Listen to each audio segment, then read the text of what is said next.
Let's get out to our News 5 correspondent, Mon Gualvez, who is in Baguio City right Baguio now. City. Mon. Mon, nakamute ka. Nakamute. Hi there, Regina, Bok, Ronald, and Ami. Mukhang malag. Bumiyahe kami from Baguio City, going here into Tublay, Benguet, wherein it's been raining harder than ever.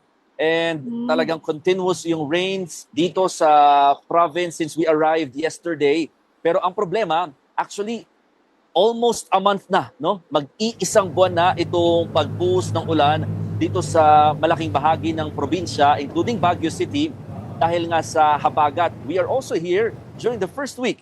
And then ngayon, bumalik tayo no, towards the end of the month at talagang ganito pa rin ang resulta. At ang pinaka-problem dito, yung soil sa kabundukan ay talagang saturated na. No?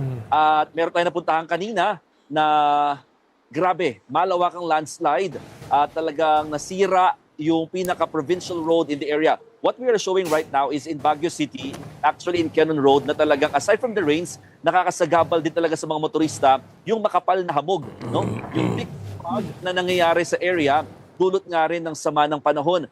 Bagamat binuksan na sa motorista itong Quezon Road that has been closed for weeks due to the rock slides and possible na landslides in the area. Ngayon, open lamang siya sa mga light vehicles para madaanan pa rin kahit papano. Pero yung binabanggit ko sa inyo, in Kapangan, Benguet, it's a town here in Benguet kung saan talagang malawak na landslide yung nangyari. Ang problem, 3 barangays from the 3 different municipalities here in the province talagang halos ma-isolate na because this is the only road na pwede nilang magamit o madaanan. So, may madadaanan naman sila, pero sobrang layong ikot at hindi rin daw ganun ka-safe para sa kanila na madaanan ito dahil may spillway na umaapaw din eventually kapag ganitong malakas talaga yung buhos ng ulan. So the next question is, kailan gagawin, no? At paano gagawin itong nasirang provincial road na talagang kasamang dumausdos nga ng lupa at bato towards the ground? Ang sabi, talagang nananawagan ng tulong ang lokal na pamahalaan, hindi lamang sa provincial kundi sa national dahil malaki-laki ang kailangan ayusin dito. Ang problem pa na isa, hindi ito kaagad magagawa dahil nga sa sama ng panahon at ang kinatatakot ng mga residente, baka mas lumala pa raw yung situation ng mga landslides dahil nga sa mga pag-ulan. So mas lalo niyang palalambutin ng lupa at yung mga nagkaroon na ng track ng landslides might even get worse, no? Dahil nga sa situation. So, ito yung ilan sa mga concerns ngayon ng mga residents here in Benguet, including Baguio City.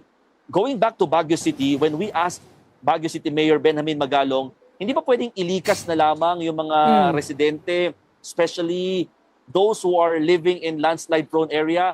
He answered na it's a very difficult thing to do dahil 86% daw in Baguio City are really susceptible to landslide. And with this kind of weather na talagang almost a month na umuulan, actually in Baguio City, with their record, almost 2 months na, no? Mahigit 2 months na rather yung dami daw ng ulan na bumabagsak sa kanila, given the fact that we are not yet done with August. No? So, yung ganitong consideration, talaga nagpapahirap sa kanila. What they can do now is to remind their residents para tignan at maging maalam sa kanilang area na kapag nakakita raw ng mga stress, which they call it stress sa lupa, cracks or differences sa kanilang area, agad i-report sa mga authorities and baka dapat talaga silang unahin sa paglikas or pag-evacuate due to possible landslide in their area.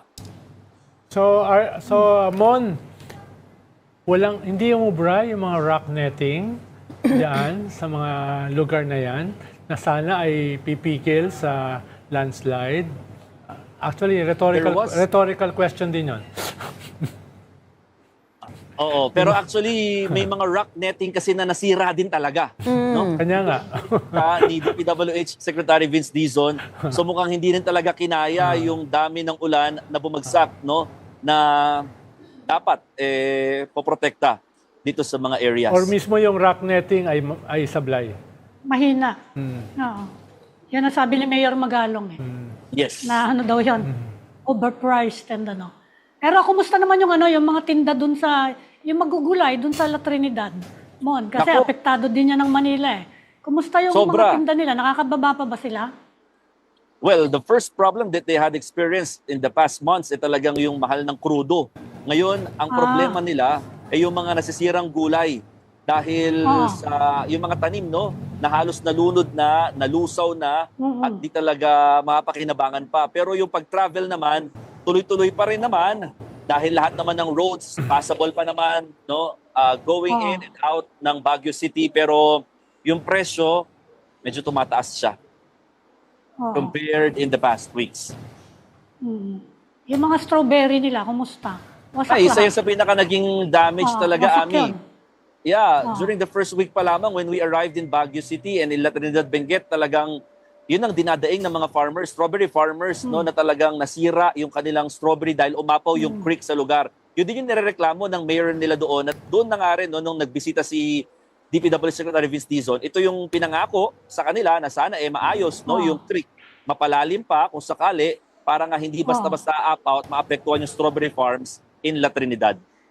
So binaha yung Hindi strawberry natin. farms. Binaha. Yes. And not just strawberry, pati yung mga lettuce dun sa area kasi after they planted strawberries nung nasira, sumubok na naman sila, And they tried to plant lettuce pero wala.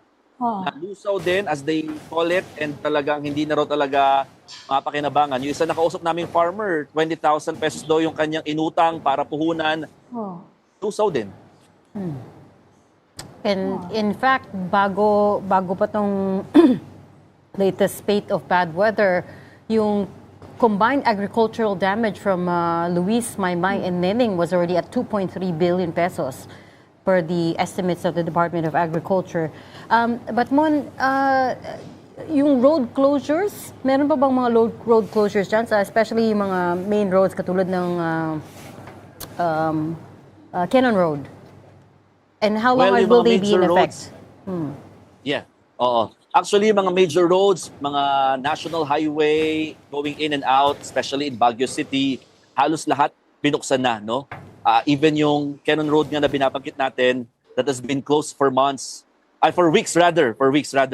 So, ngayon, naradaanan nito, pero lamang, light vehicles, and they need to take extra precaution dahil talagang aside from the rains, minsan nahahaluan din ito na makapal na fog.